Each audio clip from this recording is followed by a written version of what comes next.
गुलाम हैदर की वाइफ थी, है और रहेगी हमेशा। नाम के पीछे हमेशा हैदर लगेगा मरते दम तक। तुझे पता है कि मैं तेरे खिलाफ इतना बोलती हूँ ना, तो बेगैरत औरत है सच में ही। तेरे को तो इतने लानतें भेज दी हैं, तेरे को तब भी शर्म नहीं आ रही है। तेरे को कल जब इतने सारे कमेंट आ रहे थे, तो तू वो कमेंट क्यों नहीं पढ़ रही थी जो तेरे खिलाफ आ रहे थे? हिम्मत नहीं है, औकात नहीं है तेरी वो कमेंट पढ़ने की। तेरे को सिर्फ वो कमेंट दिखाई देते हैं जो तेरे फिगर पे, तेरे नाक नैन नक्श पे, तेरे मेकअप पे या तेरी खूबसूरत पे। खूबसूरत तो है भी नहीं। तेरी पहले दिन की जो मैं वो उठा के देखूं ना, और अब कंपेयर करूं, तो अब तेरे पास एक ब्यूटी पार्लर आती है, ब्यूटी पार्लर वाली आती है तेरे को मेकअप करने के लिए, समझी ना? तू क्या सोचती है? तेरी एक एक चीज पे नजर रखी हुई है। बता कौन सी तेरी चीज बतानी है? एक एक चीज। कब तू कहां कॉल करती है, तेरे पास कितने फोन हैं, तो किसको कॉल करती है, कब कब कॉल करती है? तू क्या सोच रही है कि हम लोग बेवकूफ है इंडिया के? इंडिया के लोग तूने बेवकूफ समझ रखा है।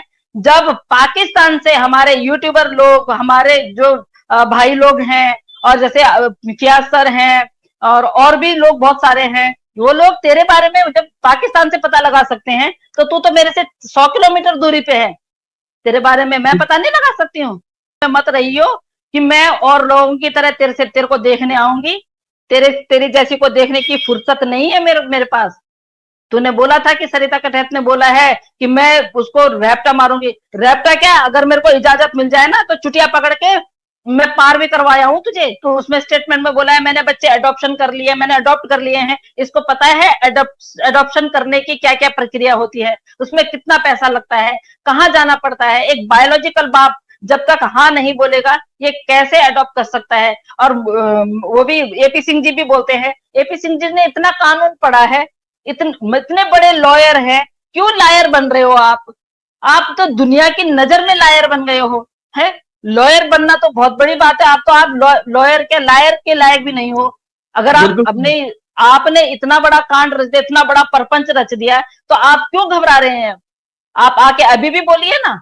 आपने जब बोला कि भाई सचिन सीमा मीना बोलो इसको, हम लोगों ने ऑब्जेक्शन उठाया कि इनकी शादी का वो दिखाइए, आपके पास कोई प्रूफ नहीं था। आपने एप्लीकेशन डाला, फिर आपने एप्लीकेशन डाला कि इनका लिविंग रिलेशनशिप का एप्लीकेशन डाला, वो भी रिजेक्ट हो गया।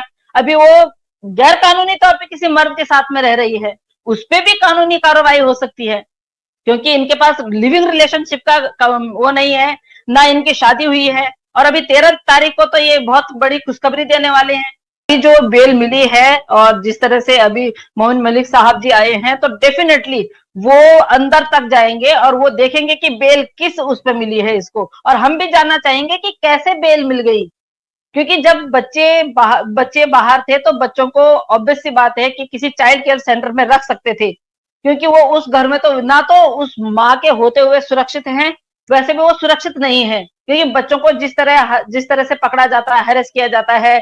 अभी 1 महीना होने वाला है, शायद हमने उन 3 बच्चों की शक्ल नहीं देखी है। और जिस दिन से इसको मार पड़ी है, उस दिन से वो छोटी जो बिटिया है, जिसको सचिन किस तरह पकड़ता था अपनी गोद में बिठा के, उसके जो हाथ लगाता था, उसको टच करता था, उसका टच करने का जो तरीका था, वो बिल्कुल भी हमें पसंद नहीं है। तो अभी जिस दिन से ये पिटी है, उस दिन से तो अब वो छोटी बच्ची भी नहीं दिखाई दे रही है कि वो छोटी बच्ची भी पड़ोस वालों के घर में है, कहाँ है। वैसे भी वो तीनों बच्चे हमेशा से पड़ोस वाली के घर में ही सोते हैं। तो ये किस किस उसमें बोल सकती है कि बच्चों के बिना 1 मिनट नहीं रह सकती हूँ? कैसी माँ है?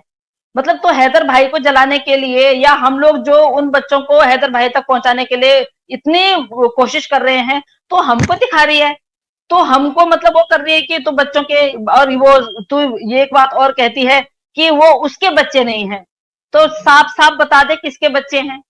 एक माँ से बेटर कोई नहीं जानता है कि उसके पिता का नाम क्या है, उसके पिता कौन है।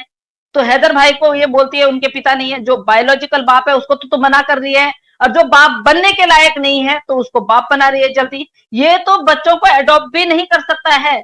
जब एडॉप्शन बिल्कुल। करना होता है तो बच्चों से 21 या 22 साल बड़ा होना होता है बाप को। सनातनी हम हैं, सनातनों को तूने तूने तूने ठकुराइन बनने की कोशिश की ना, तो एक बार तो ठकुराइन बनने की डेफिनेशन बताइयो, और अपने भाई एपी सिंह को पूछना क्या उनको ठकुराइन का डेफिनेशन आती है, फिर मुझसे बात करियो। गुलाम हैदर की वाइफ थी, है और रहेगी हमेशा नाम के पीछे हमेशा हैदर लगेगा, मरते दम तक। अभी मैं मोमिन साहब को ये बोलूंगी कि जिस तरह से नोएडा पुलिस ने उनको फेवर नहीं किया है, तो कल की मैंने एक स्टेटमेंट सुनी है परमार जी की, तो परमार जी अगर सच में उन्होंने अगर ईमान धर्म से बोला है, एक नेता है वो सीमा हैदर को जो वहां ले जाना चाहते थे, उन्होंने झूठी जो एप्लीकेशन वगैरह डाली जिसमें सीमा हैदर का नाम कहीं नहीं था, सीमा सचिन मीना का नाम कहीं नहीं था, उन्होंने वो डाली। पर उन्होंने अभी कल श्रावणी जी के चैनल पे आके अगर ये बोला है कि अगर उसका वीजा नहीं लगता है हैदर भाई का, तो उनका वीजा भी वो लगाएंगे। तो मैं अब ये चाहती हूं कि इस केस में जहां पे भी मलिक साहब को जरूरत पड़ती है तो उनको सामने से आना चाहिए, तो मैं देखूं कि हाँ आप इस महिला के खिलाफ हैं, क्योंकि आपने पहले से ही इस महिला को बहुत ज्यादा सह दी है। अगर आप सच में ही अगर इस तरह का काम करना चाहते हैं परमार साहब, तो मैं आपसे रिक्वेस्ट करती हूं कि आप खुद उनसे कांटेक्ट कीजिए, उनसे बोलिए कि हाँ मैं रघुपुरा जाने के लिए तैयार हूं आपके साथ में, और मैं हूं आपके साथ में। बाकी उसके बाद वो अपने आप करेंगे सब कुछ, उसके बाद मलिक साहब अपने आप करेंगे सब कुछ। मुझे हमें मलिक साहब पे बहुत भरोसा है। जिस तरह से अभी मलिक साहब पहले बच्चों की कस्टडी पे काम कर रहे हैं, पहले सबसे पहले बच्चों की, हम लोगों की, आपकी, सभी लोगों की, जितने लोग हैदर भाई के पक्ष में है, उन बच्चों के पक्ष में है, सबसे पहले बच्चों की कस्टडी हो जाए, बच्चों की कस्टडी उनको मिल जाए, तो उसके बाद तो इस बच्चों के बाद तो इसका वजूद ही नहीं रह गया ना। बच्चे वहां चले गए तो ये किसी की काम की नहीं है, क्योंकि बच्चों की वजह से ही इसको इस्तेमाल किया जा रहा है। उसके बाद तो इसने जेल में चले जाना है और बहुत जल्दी शॉर्ट आउट होने वाला है। बस बच्चों की वजह से ही ये यहाँ पे है कि एक बार सीमा का भी मेडिकल करवा दीजिएगा। हर दूसरे तीसरे महीने ये प्रेग्नेंट होती है और उसके बाद वो बच्चा कहाँ चला जाता है, तो मैं उनको जरूर ये बोलूंगी कि प्लीज सर थोड़ा सा आप इधर भी ध्यान दीजिए, क्योंकि ये हर बार बोलती है, हर बार इनके भाई आके बोलते हैं कि मैं मामा बनने वाला हूँ, अब हमें खुशखबरी मिलने वाली है। और दूसरा, मैं एक संदेश और देना चाहती हूँ, अगर 13 तारीख को ये, मैं आप सभी हिंदुस्तानियों से बोलना चाहती हूँ, सभी महिलाओं से बोलना चाहती हूँ, पुरुष वर्ग नहीं भी हो, मैं सभी महिलाओं से बोलना चाहती हूँ, अगर इसने शादी की सालगिरह मनाई तो हम प्रोटेस्ट करेंगे, क्योंकि वो हम लोगों के उसका मजाक उड़ा रही है, सनातनियों का मजाक उड़ा रही है, हिंदुस्तान में रह के हमारे सर पे ही वो डंडे बरसा रही है। तो अगर ये इस तरह का कोई कांड होता है तो बिल्कुल प्रोटेस्ट करेंगे। अगर हम जमीनी स्तर पे नहीं जा सकते हैं तो हम सोशल मीडिया के द्वारा इसका जीना हराम कर देंगे, और बिल्कुल भी ये जो गैर कानूनी इसके साथ में रह रही है इसके खिलाफ हम आवाज उठाएंगे। और सभी से निवेदन है कि सभी ये प्रोटेस्ट करें। इमीडिएट नहीं आए हैं और ये इमीडिएट इनका वकील नहीं बने हैं, ये पिछले 4 सालों से एक दूसरे से रास्ते में थे। जिस तरह से उनके इतने स्टेटमेंट आते हैं कि सीमा हैदर पिटती रहती थी, सीमा हैदर को 4 साल से वो भाई सोशल मीडिया पे पीटते रहते थे भैया, वो तो अब यही है ना, क्योंकि वो 4 साल से सऊदी में थे। अब वो फिजिकली आके पीट तो सकते नहीं थे, उनके पास कोई ऐसी टेक्निक थी कि वो वहां से पीटते थे इसको, जो भी है वटेवर वहां का जो भी है।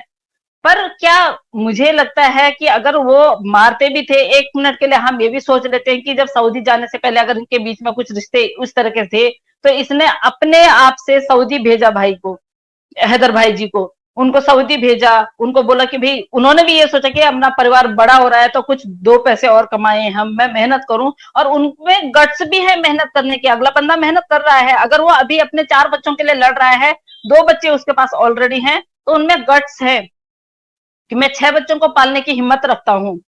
ये क्या कर रही है, जब तक इसको पैसे मिल रहे थे तब तक ये यहाँ पे सुखी नहीं थी, तब तक इसको कभी पबजी से लब हो जाता है, कभी किसी से लब होता है, किसी से लब हो जाता है, कभी किसी से लब हो जाता है।